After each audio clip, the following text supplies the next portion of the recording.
문제가 없는 사람은 한 사람도 없습니다. 문제 없는 사람을 찾으려면 공동묘지에 가야 합니다.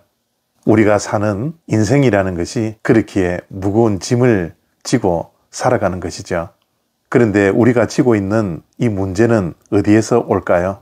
물론 대부분의 인생의 문제가 우리의 부족함과 우리의 잘못과 우리의 실수와 우리의 죄 때문에 오는 것이라 말씀드릴 수 있습니다. 그러나 다른 한편으로는 우리의 잘못이 없음에도 불구하고 발생하는 인생의 문제도 분명히 존재합니다. 그러나 이런 원인을 가지고 있든 가지고 있지 않든 우리의 인생에는 크고 작은 문제들이 늘 있습니다. 요한복음 4장 46절과 47절 말씀입니다.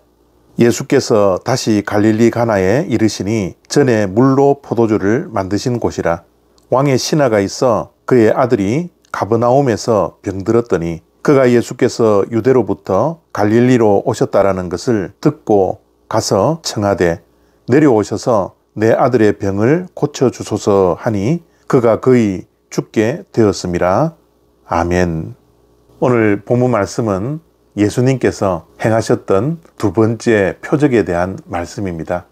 오늘 본문은 왕의 신하가 큰 문제를 가지고 있었습니다. 그 문제의 원인은 왕의 신하에게 있었던 것이 아니라 왕의 신하의 아들이 문제를 가지고 있었습니다. 그 왕의 신하의 아들이 병들어 거의 죽게 되었습니다.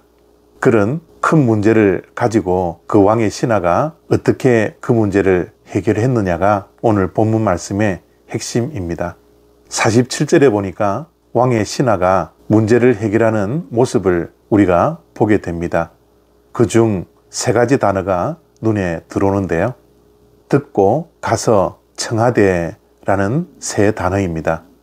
왕의 신하는 예수님의 소식을 들었습니다. 지금까지 아들의 문제를 해결하려고 얼마나 아버지가 발버둥 쳤겠습니까? 왕의 신하이기 때문에 주변의 명의들을 찾아다니면서 자식의 병을 고치려고 많은 노력을 했겠죠. 그러나 그러한 아버지의 발버둥에도 불구하고 자식의 병을 고칠 수가 없었던 것입니다. 그때 예수님의 소문을 듣게 되었던 겁니다. 그리고 예수님에게 갔습니다. 예수님께 가서 예수님을 만나게 되었죠. 그런데 우리가 생각해야 할 것은 그 당시에 수많은 문제를 안고 있는 많은 사람들이 있었을 것입니다. 그들도 예수님의 소식을 들었을 겁니다. 그러나 왕의 신하는 예수님의 소식을 듣고 가만히 있지 않았습니다. 예수님께 갔다라는 것이죠. 왜 갔을까요? 예수님이 자신이 가지고 있는 문제를 해결할 수 있는 유일한 분이라는 것을 믿었기 때문에 예수님에게 갔던 것입니다. 예수님만이 아들이 가지고 있는 질병의 문제를 해결할 수 있다라는 확신이 있었기에 예수님에게 갔던 것이죠. 그리고 예수님에게 왕의 신하가 청합니다. 간청했던 것입니다. 내 아들의 병을 고쳐주소서. 내 아들이 거의 죽게 되었습니다. 라고 간청했습니다. 왕의 신하는 예수님을 만나자 소근소근히 이야기하지 않았습니다. 간절한 마음으로 절박한 심정으로 예수님만이 이 문제를 해결할 수 있는 유일한 한 분이라는 사실을 믿고 부르짖으며 간청했던 것입니다.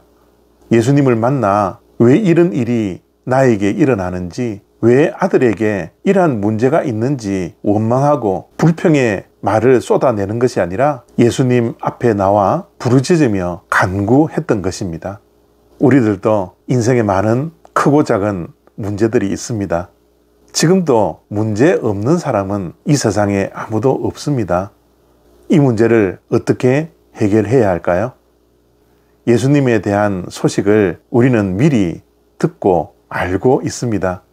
우리 문제의 해답은 예수님에게 있다라는 것을 우리 모두는 알고 있습니다. 그런데 중요한 것은 문제의 해결이 예수님이라는 것을 알고 믿는 데 그치는 것이 아니라 문제를 들고 예수님에게 나아가야 합니다. 그리고 간청해야 합니다. 절박한 마음으로, 간절한 마음으로 예수님께 나와 부르짖어야 합니다. 그럴 때 이 세상의 모든 문제의 해답이신 예수님께서 그 문제를 해결해 주실 것입니다. 오늘도 왕의 신하의 문제를 해결하는 모습을 보면서 우리 또한 크고 작은 문제를 가지고 예수님께 나아가 우리의 문제를 해결해 주시옵소서라고 간구할 수 있는 복된 하루 다 되시기를 바랍니다. 감사합니다.